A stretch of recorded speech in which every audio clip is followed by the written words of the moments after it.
Hello everyone, मेरा नाम हरमन है। आज हम एक ऐसा क्वेश्चन करेंगे जिसमें बॉजीनेस थ्योरी का यूज़ होता है बट उसको थोड़ा सा मॉडिफाई करके। तो जैसे हम हर बार करते हैं, आपकी स्क्रीन के ऊपर 10 सेकंड के लिए ये क्वेश्चन रहेगा, उसके बाद हम ये क्वेश्चन सॉल्व करते हैं।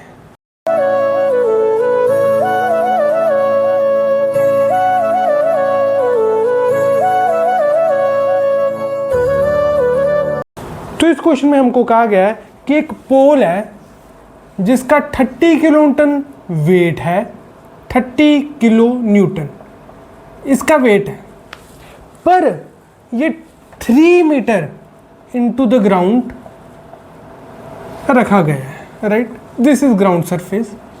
3 मीटर इनटू द ग्राउंड ये जाता है and its weight is 30 kilo newton. जो इसका वेट है दैट इज 30 किलो न्यूटन। इसका कुछ बेस डायमीटर है पर हमें उससे कुछ मतलब नहीं है, क्योंकि ये कहा गया है कि इस लोड को as a concentrated point load मान के कैलकुलेशंस करो। क्या कैलकुलेशंस? पहली कैलकुलेशन तो ये कही गई है कि इसके बॉटम के 1 मीटर नीचे हमें स्ट्रेसेस बतानी है।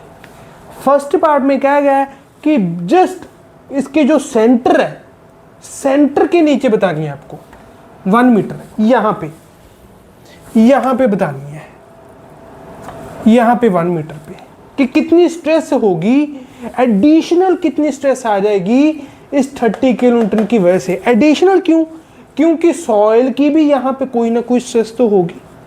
एडिशनल इस 30 किलो न्यूटन की वजह से यहां पर कितनी स्ट्रेस आएगी, ये फर्स्ट पार्ट में पूछा गया है। सेकंड पार्ट में पूछा गया है कि इधर 1 मीटर का तो आप बताओ ओके, पर सेंटर से 1 मीटर की दूरी पे। फर्स्ट पार्ट में पूछा गया है, दिस इज ए पार्ट, जिसमें पूछा है कि यहां पे स्ट्रेस बताओ। जो इसका बी पार्ट है उस पे क्या है कि 1 मीटर नीचे तो है इसके बेस के, ओके, पर सेंटर से 1 मीटर की दूरी पे है। This is our B part, ये हमको पूछा गया है। तो ये हम या तो बॉजीनेस थ्योरी से कर सकते हैं या वेस्टरगार्ड थ्योरी से कर सकते हैं। कौन सी थ्योरी से करें हम, बॉजीनेस से या वेस्टरगार्ड से? तो इसका आंसर है बॉजीनेस थ्योरी। क्यों? क्योंकि जो सेंटर और सेंटर की पास वाली वैल्यूज हैं जिस पे R/Z स्पेशली 1.52 से कम हो, उस पे बॉजीनेस थ्योरी जो है वो ज़्यादा अच्छे रिजल्ट देती है। राइट, क्योंकि वो स्ट्रेसेस को थोड़ा बढ़ा के बताती है। जो थोड़ा बढ़ा के बताएगी स्ट्रेसेस को, तो हम अपने डिज़ाइन को सेव कर पाएंगे, अपने डिज़ाइन को कंजर्वेटिव वाली साइड पे ले जाएंगे। मान लीजिए कि ये बॉजीनेस, मैं एज्यूम कर रहा हूँ बॉजीनेस थ्योरी यहाँ पे बता दे कि एडिशनल आ जाएगी 10 किलो न्यूटन, ठीक है, तो वेस्टरगार्ड थ्योरी बताएगी कि 12 किलो न्यूटन। जब तक R/Z 1.52 से कम है तब तक बॉजीनेस थोड़ी ज्यादा बताती है कि इतना आपने लोड लगाया, इसकी वजह से यहाँ पे इतनी आएगी। राइट, बॉजीनेस 10 बता रही है तो वेस्टरगार्ड, सॉरी पहले मैंने वेस्टरगार्ड का इस पे ज्यादा कह दिया, 10 वेस्टरगार्ड का, तो अगर यहाँ पे बॉजीनेस का 10 है तो वेस्टरगार्ड का 10 से कम होगा, लेट्स से 8, ठीक है ना। जो R/Z 1.52 होगा, दिस इज आवर ग्राफ, ठीक है, एट कांस्टेंट डेप्थ Z, उस पे R/Z जब वेरी करेगा तो R/Z 1.52 से जब तक कम है, this is let's say बॉजीनेस्क, this is बॉजीनेस्क, ये बॉजीनेस्क का ग्राफ है और ये है वेस्टरगार्ड का, दिस ब्लैक इज वेस्टरगार्ड, ठीक है। इसमें जब तक R/Z 1.52 से कम है दोनों साइड्स पे R/Z, क्योंकि R तो रेडियल डिस्टेंस ही है, जब तक R/Z 1.52 से कम है, मतलब ये वाली रेंज में बॉजीनेस थोड़ा बढ़ा के बताएगा। तो इसलिए हम बॉजीनेस थ्योरी को यूज करते हैं जब R/Z की वैल्यू कम हो। तो इसलिए इस केस में भी हम बॉजीनेस थ्योरी का यूज करेंगे। राइट, पर इसमें एक सवाल बनता है कि जो बॉजिनस और वेस्टरगार्ड दोनों की थ्योरी थी उसमें ये था कि जो पॉइंट लोड लग रहा था वो ग्राउंड पे लग रहा था, राइट। और फिर इस ग्राउंड से हम हमारी जो भी डायमेंशंस थी कि इतने नीचे चले जाओ, z चले जाओ, इतने रेडियल डिस्टेंस पे चले जाओ आप, अगर स्ट्रेस इधर बतानी है तो आप ऐसे इस पॉइंट ऑफ रेफरेंस से आप z और r लेते थे। पर यहाँ पे जो लोड है वो इधर लग रहा है, राइट। अगर नहीं दिया कहाँ लग रहा है सीधा बता दे 30 किलोन्यूटन का, तो ऑफ कोर्स हम मान के चलेंगे कि 30 किलोन्यूटन इधर लग रहा है इसके बॉटम पे। अब 30 किलोन्यूटन इधर लग रहा है तो इसका जो रेफरेंस प्लेन है, जो हमने r और z की वैल्यू लेनी है, क्योंकि यहाँ पे आप कंफ्यूज हो सकते हो कि z इधर से ले, ग्राउंड सरफेस से ले या इधर से ले, तो ध्यान दीजिए इसमें z ग्राउंड सरफेस से था, ओके, जब हमने थ्योरी पढ़ी, पर पॉइंट लोड से z नीचे था। इसीलिए इस क्वेश्चन में हम पॉइंट लोड को रेफरेंस मान के चलेंगे, क्योंकि इधर से स्ट्रेसेस ने आगे जाना शुरू होना है, डिसिपेट होना शुरू होना है, आगे सॉइल में लगना शुरू होना है, इधर से स्ट्रेसेस डिस्ट्रीब्यूट होंगी। इसीलिए हम अपना रेफरेंस जो कार्टेशियन कोऑर्डिनेट्स है वो इसको मान लेंगे, इस पॉइंट को। तो इस पॉइंट से हम देखेंगे कि हमने जहां पर भी देखनी है हमारी स्ट्रेसेस, वो इस पॉइंट से कितना नीचे या कितने रेडियल डिस्टेंस पे है, इस पॉइंट से, ठीक है। तो जो पहले केस में क्या गया, at z equal to 1 metre, right, z equal to 1 metre बन गया पहले केस का, कि इसके बिल्कुल सेंटर के नीचे और 1 मीटर के डिस्टेंस पे। तो z इक्वल टू क्या बन गया, 1 मीटर, और रेडियल डिस्टेंस कुछ है इधर नहीं, तो रेडियल डिस्टेंस r क्या हो गया, 0। तो इस बात को ध्यान में रखते हुए हम अपना जो क्वेश्चन है उसको सॉल्व करते हैं। अगर उसको ध्यान में रखते हुए हम अपना क्वेश्चन सॉल्व करें तो क्या आता है, लेट्स सी दिस, इसमें r 0 है और z इज 1 मीटर। इसके लिए हम क्या करते हैं, सबसे पहले बॉजिनस कोफिशिएंट kb वो निकालते हैं। Let's see kb equal to 3/2 pi into 1/1 plus r कितना है, 0। r square by z square होता है वो 0 आ जाएगा, इसकी पावर होती है 5/2, दिस विल बी 1 की power 5/2 1, so kb will be 3/2 पाई। ये आप डायरेक्टली भी याद रख सकते हैं कि जब रेडियल डिस्टेंस 0 हो तो kb 3/2 पाई आ जाता है, राइट।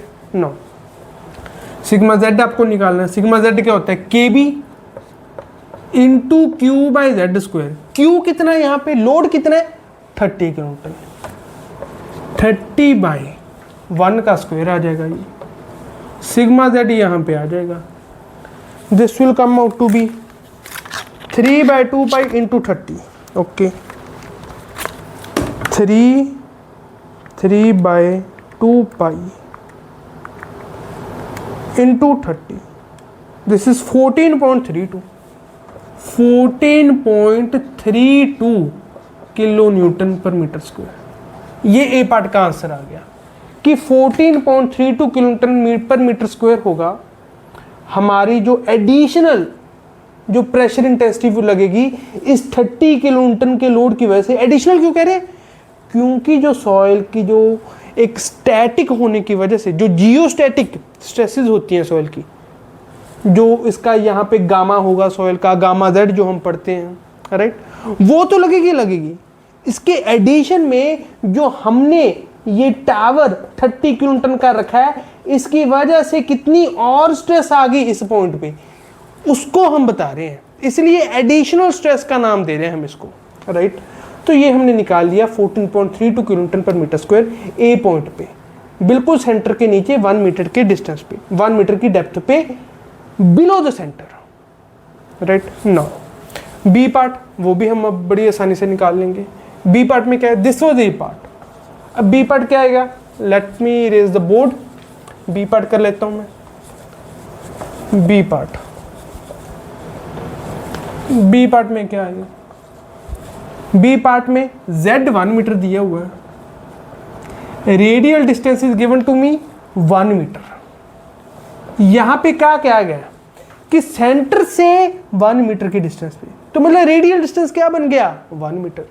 अब सेंटर से 1 मीटर इधर हो इधर हो इधर हो कोई मतलब नहीं मुझे, क्यों, मुझे सिर्फ रेडियल डिस्टेंस देखना है। जब सेंटर से 1 मीटर कह दिया तो मतलब रेडियल डिस्टेंस हो गया 1 मीटर, राइट।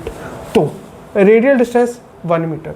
अब के बी 3/2 पाई नहीं होगा, थोड़ा डिफरेंट होगा, क्यों, क्योंकि यहाँ पे 3/2 pi into 1/1 plus 1 square by 1 square power 5/2। So this will B 1/2 0.5 की power 5/2 this comes out to be this into 3/2 pi 0.0844 sigma z will come out to be kb 0.0844 into q कितना है 30 kilonewton by z square. z तो 1 metre ही है यहाँ पे, so 1 square sigma z will come out to be के भी निकल गया into 30/1 square. So this is 2.53 kilo newton per metre square. This will be the additional stress जो ये 30 किलो न्यूटन की वजह से इस बी पॉइंट पे आएगा। बी पॉइंट क्या है, इसके बेस के 1 मीटर नीचे और रेडियल डिस्टेंस 1 मीटर पे। This is my B point. ये आ गया मेरी additional stress 2.53 kilo newton per metre square at point B, ठीक है। And with this we solve this question. इसमें थोड़ा सा जो बॉजिनस का कंसेप्ट है, बॉजिनस और वेस्टरगार्ड दोनों का ही है, दोनों ने अपना जो कंसेप्ट दिया था वो जो ग्राउंड पे लोड लग रहा था उससे दिया था, उसको हमने थोड़ा सा मॉडिफाई किया है। कैसे, हमने यहाँ पे अपने जो कोऑर्डिनेट्स हैं X Y coordinates Z coordinates उनको यहाँ पे शिफ्ट कर दिया।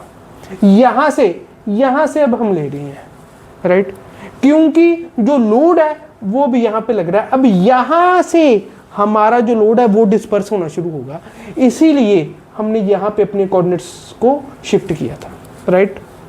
तो हमारा क्वेश्चन यहाँ पे खत्म होता है। अगले लेक्चर में हम एक और अच्छे क्वेश्चन के साथ मिलेंगे, right. Thank you very much.